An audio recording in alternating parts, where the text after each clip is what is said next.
एक सवाल जो कि काफ़ी कंट्रोवर्शियल है वेलफेयर स्टेट और न्यू लिबरल इकोनॉमिक पॉलिसी से रिलेटेड, वो ये है कि क्या न्यू लिबरल यानी नव उदारवाद के दौर में क्या वेलफेयर स्टेट बचा है या ख़त्म हो गया है। क्या वेलफेयर स्टेट फंक्शन कर रहा है या बिल्कुल इसको डिसमेंटल कर दिया गया है।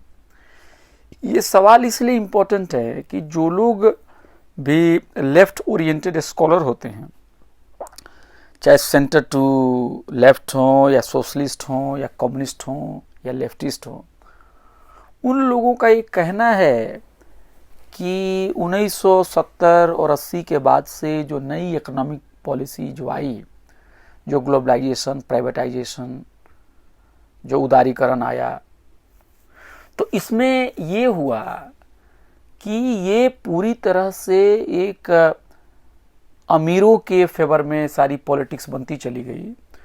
और क्या हुआ कि स्टेट जो है वो सोशल जो उसकी रिस्पॉन्सिबिलिटी थी उससे पीछे हटता गया, जिसके लिए वो अंग्रेजी में एक अल्फाज इस्तेमाल करते हैं, rolling back of the state from the social sector. यानी जो उसकी सामाजिक जिम्मेदारी है राज्य की, जो उसकी फलाही और लोक कल्याणकारी से जो संबंधित उसकी जो जिम्मेदारी थी, जैसे गरीबों को आगे लाना, इनइक्वालिटी को कम करना, नेशनलाइजेशंस की तरफ जाना, आपको हेल्थ, एजुकेशंस, एम्प्लॉयमेंट क्रिएट करना, है ना, गरीबी और अमीरी के बीच में जो दूरी है उसको कम करना, नीचे के लोगों को ऊपर लाना, रिजर्वेशंस को बढ़ाना और जो वंचित तबके हैं उनको आगे लाना। तो ये जो उनकी जिम्मेदारी, जो क्लास का जो डिफरेंसेस जो था उसको जो कम करने की जो उसकी जिम्मेदारी थी, जिसका उसने क्लेम किया था वेलफेयर स्टेट का, वो अब नहीं रहा। अब पूरी तरह से जो सिस्टम है वो गरीब और पीपल्स मुखालिफ हो गई है और वर्किंग क्लास के ऊपर रोज हमले हो रहे हैं। और उसका वो समाधान ये बताते हैं कि एक सोशलिस्ट और एक आपको ट्रू वेलफेयरिस्ट जब तक रिजीम नहीं आएगा तब तक न्यू लिबरल दौर में इनइक्वालिटी बढ़ती जाएगी, क्राइसिस और बढ़ेगा। और इस तरह के जो आर्गुमेंट हैं कि मार्केट से कोई न्याय नहीं मिल पाएगा, मार्केट फेल हो चुका है, न्यू लिबरलिज्म कुछ नहीं है बल्कि ये हर जगह एक धंधा और बिजनेस पैदा करने वाला एक सिस्टम है। जिस चीज़ों में मोनेटाइजेशन नहीं है उसको भी मोनेटाइजेशन कर देना है, जहाँ मार्केट नहीं है वहाँ पर भी मार्केट क्रिएट करना है। यानी हर चीज़ को बेचने की चीज़ हो गई है, तिजारत की चीज़ हो गई है। और इसका सबसे ज़्यादा नुकसान जो है वो मेजॉरिटी जो लोग हैं, ख़ासकर जो गरीब हैं, उनको ऊपर पड़ता है। और इसलिए आप देखेंगे कि बहुत तरह की बातें हो रही हैं कि लोगों का फूड इंटेक कम हो गया है, तो अनएम्प्लॉयमेंट बढ़ गई है, तरह तरह से वो आपको वेलफेयर स्टेट के डिसमेंटलिंग के बारे में लेफ्ट ओरिएंटेड जो स्कॉलर्स होते हैं वैसी बातें करते हैं। अब सवाल ये है कि ये बात कहाँ तक सही है और कहाँ तक ये बात गलत है। दूसरी तरफ राइट विंग के जो बहुत सारे इंटेलेक्चुअल्स हैं या जो लोग मान लीजिए सेंटर टू जो राइट हैं, वो इस बात को मानने के लिए तैयार नहीं है। और उनका ये कहना है कि लेफ्ट इंटेलेक्चुअल्स जो हैं वो वेलफेयर के नाम पे एक करप्ट सिस्टम चलाना चाहते हैं, इनएफिशिएंसी को बढ़ावा देना चाहते हैं और लोगों को डिपेंडेंट बनाना चाहते हैं और ग्रोथ को रोकना चाहते हैं।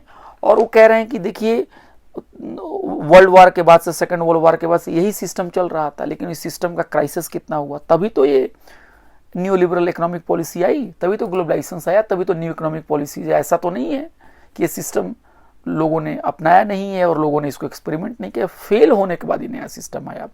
और जो नई आर्थिक नीति थी उसको कह रहे हैं इसमें प्रॉस्पेरिटी होगी, इसमें पैसा जब जमा होगा तो फिर वो पैसा नीचे तक भी जाएगा, इसमें ट्रिकल डाउन भी होगा। और वो कह रहे हैं कि 20-30 सालों में जो भी ग्लोबलाइजेशन की जो पॉलिसी है उससे इकोनॉमी बढ़ी है, इकोनॉमी का साइज बढ़ा हुआ है, और जब इकोनॉमी का साइज बढ़ा हुआ है तो सरकार वेलफेयर का भी काम कर रही है। और ये जो लेफ्ट इंटेलेक्चुअल जो हैं, एक जो एक एफिशिएंट जो इकोनॉमी है, जो ग्रोथ बेस्ड जो इकोनॉमी है, जो आज भले अमीरों को फेवर करते हुए दिख रहा है लेकिन वो सबको फायदा करेगा, इसको डिस्क्रेडिट करने की कोशिश करते हैं।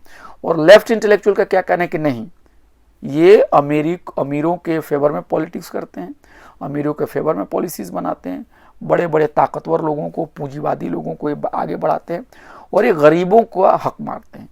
अब ये दो तरह की एक्सट्रीम पोजीशंस आपके सामने हो गई है ना। अब सवाल यह है कि क्या पोजीशन सही है, क्या गलत है, क्या हमें वेलफेयर स्टेट के बारे में क्या सोचना चाहिए, क्या आज वेलफेयर स्टेट है कि ख़त्म हो गया। ये तमाम सवालों के बारे में जो मैं बार बार जिस स्कॉलर को अभी पढ़ा रहा हूँ, इसमें डेविड गार्लैंड जो हैं, the welfare state a very short introduction, जो ऑक्सफोर्ड की किताब 2016 में आई है, उन्होंने क्या किया है, उन्होंने इस सवाल का जवाब देने की कोशिश की है और उनका आर्गुमेंट बहुत ही सिंपल है। उनका आर्गुमेंट है, बस याद रख लीजिए कि वेलफेयर स्टेट जो है ग्लोबलाइजेशन के दौर में ये ख़त्म नहीं हुआ है, बल्कि ये रीस्ट्रक्चर हुआ है। इसका जो ओरिएंटेशन है ये इसका बदल दिया गया और ये मानने के लिए तैयार नहीं है कि वेलफेयर स्टेट खत्म हो चुका है। ये बिल्कुल ये कह रहे हैं कि वेलफेयर स्टेट और कैपिटलिस्ट सिस्टम एक दूसरे के कंट्राडिक्टरी नहीं है, बल्कि एक दूसरे के पूरक हैं और वे बार बार कोशिश कर रहे हैं कि वेलफेयर रिजीम अभी भी है। हाँ, ये कितना है ये वैरी करता है, ये एक कंट्री से दूसरे कंट्री में वैरी करता है, ये एक कॉन्टेक्स्ट से दूसरे कॉन्टेक्स्ट में वैरी कर रहा है, वो एक टाइम से दूसरे टाइम में वैरी कर रहा है। ये वैरायटी पे वो उसको तस्लीम कर रहे हैं, उसको एक्सेप्ट कर रहे हैं। जैसे मान लीजिए जो स्वीडन है, स्विट्जरलैंड है, वहाँ पे वेलफेयर के सिस्टम ज़्यादा है, अमेरिका में कम है, तो ये बात को मान रहे हैं। लेकिन ये नहीं मान रहे हैं डेविड जो हैं कि वेलफेयर स्टेट नहीं है। वो कह रहे हैं कि न्यू लिबरल टाइम में 1980 के बाद से, ग्लोबलाइजेशन के बाद से वेलफेयर रिजीम है, मगर उसका ओरिएंटेशन बदल गया है ना। तो इसी बात को एक्सप्लेन करने के लिए उन्होंने क्या कहा है, वेलफेयर स्टेट 1 और वेलफेयर स्टेट 2 की बात की है। वेलफेयर स्टेट 1 का मतलब है कि वो स्टेट, वो रिजीम जब नियो लिबरल जो पॉलिसीज थी वो नहीं सामने आई थी, जब पूरी तरह से ये जो कीनेसियन इकोनॉमी के मतलब पैरामीटर में वो चल रही थी, है ना, जहाँ पे एम्प्लॉयमेंट क्रिएट करना है, जहाँ पे मार्केट को कंट्रोल करना है, जहाँ में मिडिल क्लास को और जो एक लार्ज पॉपुलेशन को पॉवर्टी से बाहर लाना है, जहाँ पे इनइक्वालिटी को कम से कम करना है, इक्वालिटी को प्रमोट करना है, जहाँ पे हेल्थ, एजुकेशन, एम्प्लॉयमेंट, इस सारे बड़े बड़े सेक्टर को पब्लिक सेक्टर में स्टेट का रोल होगा। ये जो दौर था 1970 तक या उससे थोड़ा सा पहले तक, मतलब 1945 सेकेंड वर्ल्ड वार के बाद से लेकर 70 तक जो दौर था, इस दौर को वो कह रहे हैं वेलफेयर 1। और जो दौर ग्लोबलाइजेशन के बाद आया उसको कह रहे हैं वेलफेयर 2। तो इस आर्टिकल में, इस किताब में डेविड जो हैं, डेविड गार्लैंड, ये बताने की कोशिश कर रहे हैं कि दोनों पॉलिसीज में फर्क आई है, लेकिन वेलफेयर सिस्टम है, खत्म नहीं हुआ है। वो इस तरह से लेफ्टिस्ट लोगों के इस आर्गुमेंट से डिसएग्री कर रहे हैं कि वेलफेयर स्टेट खत्म हो गया। वो कह रहे हैं कि नहीं, कैपिटलिस्ट मॉडर्न सिस्टम जो है उसके लिए वेलफेयर स्ट्रक्चर होगा ही होगा, उसको रहना ही पड़ेगा, चाहे जिस अंदाज में हो। नहीं तो मार्केट को कंप्लीटली अगर आप फ्री छोड़ देंगे और उसको रेगुलेट नहीं करेंगे, वर्किंग क्लास के इंटरेस्ट को अगर आप बचाने की कोशिश नहीं करेंगे, तो फिर क्राइसिस रीजन हो जाएगा। और इसके साथ साथ वो इस बात से भी इनकार कर रहे हैं कि वेलफेयर सिस्टम जो होता है सिर्फ गरीबों को फ़ायदा पहुंचाता है या गरीबों को बिल्कुल निकम्मा बनाता है। वो कहता है कि नहीं, वेलफेयर सिस्टम जो है एक तरह का सोशल सिक्योरिटी है, और ये वेलफेयर सिस्टम जो है वो क्या है, मिडिल क्लास को ज़्यादा फायदा पहुंचा रहा है गरीबों के मुकाबले में। तो इस तरह से लेफ्ट और राइट दोनों को क्रिटिसाइज कर रहे हैं और ये कह रहे हैं कि वेलफेयर रिजीम है। उनका लेफ्ट के साथ डिसएग्रीमेंट ये है कि वेलफेयर सिस्टम खत्म नहीं हुआ है, और राइट के साथ उनका डिसएग्रीमेंट ये है कि वेलफेयर सिस्टम जो है वो इकोनॉमी को रेगुलेट करने के लिए, एक सिस्टम को चलाने के लिए ज़रूरी है। ये ऐसा कहना कि वेलफेयर रिजीम जो है वो बिल्कुल मार्केट के लॉजिक से बिल्कुल अगेंस्ट है और ग्रोथ के लॉजिक से बिल्कुल अगेंस्ट है, ऐसा नहीं है। ग्रोथ, कैपिटलिज्म और मार्केट इकोनॉमी एक साथ चल सकता है, यही बात कहने की कोशिश कर रहे हैं। और इसी को वो वेलफेयर स्टेट के दो जो उसके रूप हैं, मतलब उसको बात कह रहे हैं वेलफेयर 1 और वेलफेयर 2। वेलफेयर 1 का मतलब है कि जब न्यू लिबरल इकोनॉमिक पॉलिसी नहीं आई है 1945 से लेकर 1970 के बीच में, और वेलफेयर 2 कह रहे हैं कि जब ग्लोबलाइजेशन के बाद से, पोस्ट ग्लोबलाइजेशन वर्ल्ड के बारे में बात कर रहे हैं। मैंने इसको क्या किया, 1 और 2 की जगह पे मैंने कर दिया है देन एंड नाउ, तब और आज। तो जब हम बात कहेंगे वेलफेयर स्टेट तब, यानी पास्ट, यानी 1945 से लेकर 1970 तक, कल की बात, वेलफेयर स्टेट, लोक कल्याणकारी राज्य तब, कल यानी पहला फेज, फेज नंबर 1, और फेज नंबर 2 यानी दूसरे फेज को हम कहेंगे अब या तब, मतलब अब मतलब पहले फेज को कहेंगे वेलफेयर, फिर से सुन लीजिए, वेलफेयर स्टेट के पहले फेज को मैं कहूंगा कल के दौर का वेलफेयर स्टेट, यानी तब के दौर का वेलफेयर स्टेट। और जो वेलफेयर स्टेट ग्लोबलाइजेशन के बाद आया है, 1970-80 के बाद है, उसको कहूंगा अब का ग्लोबलाइजेशन, आज का ग्लोबलाइजेशन। आज का ग्लोबलाइजेशन मतलब आज का वेलफेयर स्टेट 2, वेलफेयर स्टेट 2। तो हम बताएंगे वेलफेयर स्टेट 1 और वेलफेयर स्टेट 2, और डेविड गार्लमैन का यही आर्गुमेंट है कि वेलफेयर स्टेट और वेलफेयर स्टेट 2 दोनों जगह वेलफेयर स्टेट है, लेकिन उसका नेचर बदल गया। इस नेचर को समझेंगे तो हमारी अंडरस्टैंडिंग और भी सही हो जाएगी। और आप लोगों से अनुरोध है कि इससे रिलेटेड वेलफेयर स्टेट के अलग लेक्चर हैं, एक मैंने और लेक्चर पिछला दिया था, नियो लिबरलिज्म क्या है, नौ उदारवाद क्या है, उसको भी सुनिए और इसको भी देखिए। 2, 3, 4 जो लेक्चर्स हों एक दूसरे से बिल्कुल लिंक्ड हैं, है ना। तो सबसे पहली बात हम ये कह दें कि वेलफेयर स्टेट 1 क्या है, मतलब 1970 से पहले का, ठीक है। तो उस समय जो था वेलफेयर स्टेट जो 1 था वो सेकेंड वर्ल्ड वॉर के बाद से शुरू हुआ, है ना, और ये 1970 तक चला, जब तक कि क्राइसिस नहीं आया है। और यहाँ पे क्या था, जो वेलफेयर स्टेट 1 जो था, इसने इंडस्ट्रियल वर्कर्स को आगे लाया, इंडस्ट्रियल वर्कर्स के लिए बहुत सारी पॉलिसीज बनाई, उनको आगे करने की कोशिश की। और इसके लिए डेविड गार्लमैन करेंगे, उनको फेवर किया, इंडस्ट्रियल वर्कर्स के फेवर में थे, यानी जो औद्योगिक क्षेत्र में जो मजदूर थे उनको आगे लाने की कोशिश की। उसने एक मिडिल क्लास को खुशहाल बनाने की कोशिश की। वेलफेयर जो स्टेट का जो पहला दौर था उसमें क्या था, उसमें लिविंग स्टैंडर्ड, लोगों के लार्ज नंबर ऑफ पीपल जो थे, एक बड़े तादाद में लोगों के लिविंग स्टैंडर्ड को ऊपर लाने की कोशिश की गई, रिच और पुअर के गैप को भरने की कोशिश की गई। उस दौरान जो डिमांड जो था उस पर डिमांड मैनेजमेंट पे जोर दिया गया। उस समय एम्प्लॉयमेंट जनरेशन पे जोर दिया गया और पब्लिक सेक्टर को वाइब्रेंट बनाने की कोशिश की गई, इंफ्रास्ट्रक्चर को बनाने की कोशिश की और लोगों की परचेजिंग कैपेसिटी को बढ़ाने की कोशिश की गई, है ना। और उसने इक्वल सोसाइटी बनाने की कोशिश, बराबरी लाने के लिए कोशिश थी। लेकिन 1970 के बाद से इसमें ये जो ट्रेंड था उसमें रिवर्स होना शुरू हो गया, उसमें बदलाव होना शुरू हो गया और लेबरर्स की जगह पे अब फेवर जो है वेलफेयर स्टेट 2 में जो एम्प्लॉयर्स हैं, जो मालिक हैं, उनके फेवर में होने लगा है। आम आदमी के फेवर में के मुकाबले में रिच का फेवर होने लगा। कब रिच का फेवर होने लगा? ग्लोबलाइजेशन आज के दौर में, वेलफेयर स्टेट आज के दौर में। और जो इकोनॉमिक एलिट्स है उनकी ताकत बढ़ गई। जो पॉलिटिकल पार्टियां जो थी फ्री ट्रेड को सपोर्ट करती थी, पैसे वालों को सपोर्ट करते थे, उनको ज़्यादा चंदा मिलने लगा, उनको ज़्यादा प्रमोशन मिलने लगा, वो ज़्यादा इलेक्शंस में जीतने लगी। और जो पार्टियां सोशल डेमोक्रेट थी या जो पार्टियां जो थी आपको लेफ्ट ओरिएंटेड उनकी पॉलिसीज थी, उनकी ताकत धीरे धीरे नीचे गिरने लगी। तो आप देखेंगे कि वेलफेयर स्टेट में वर्कर के इंटरेस्ट का ख्याल रखा जाता था, अधिकार पे ज़्यादा जोर दिए जाते थे, इक्वालिटी को बढ़ाने की कोशिश की जाती थी, रिच एंड पुअर के गल्फ को कम करने की कोशिश की जाती थी। लेकिन 1980 के बाद जो वेलफेयर स्टेट का जो नया रूप पैदा हुआ, उसने क्या किया, उसको बदल दिया। अब लेबर पे ध्यान न देके अब पैसे वाले, ताकत वाले, बिजनेस क्लासेस, उन पे ज़्यादा ध्यान दिया जाने लगा। और वेलफेयर स्टेट 2 जो आज के दौर का वेलफेयर स्टेट है वो है, लेकिन उसका ओरिएंटेशन बदल गया है। अब यहाँ पे ताकतवर लोगों पे ज़्यादा उसकी तवज्जो है और एम्प्लॉयमेंट जनरेशन पे ज़्यादा ध्यान नहीं है। और जो वेलफेयर स्टेट का जो बड़ा एक स्ट्रक्चर था, जो क्या करता था, उसके जो बहुत एरिया थे उसको महदूद कर दिया गया, उसको डिसमेंटल कर दिया गया। सोशल सेक्टर में जो उसकी जिम्मेदारी थी उसको कम किया गया।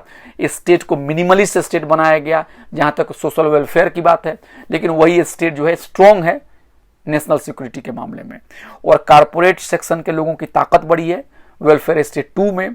जो प्लूटोक्रेटिक सेक्शन है, जो पैसे वाले लोग हैं, उनका डोमिनेंस बढ़ा है। जो पॉलिटिकल पार्टियां जो हैं, जो रिच को फेवर करती है, उनका राइज हुआ है। लेकिन ये भी देखा गया है, लेकिन इसके साथ साथ ये भी कहा गया है कि वेलफेयर स्टेट 2 का जो दौर था, इसमें वेलफेयर रिजीम खत्म नहीं हुए, बल्कि उसकी दिशा थोड़ी सी मोड़ दी गई, उसमें बदलाव कर दिया गया।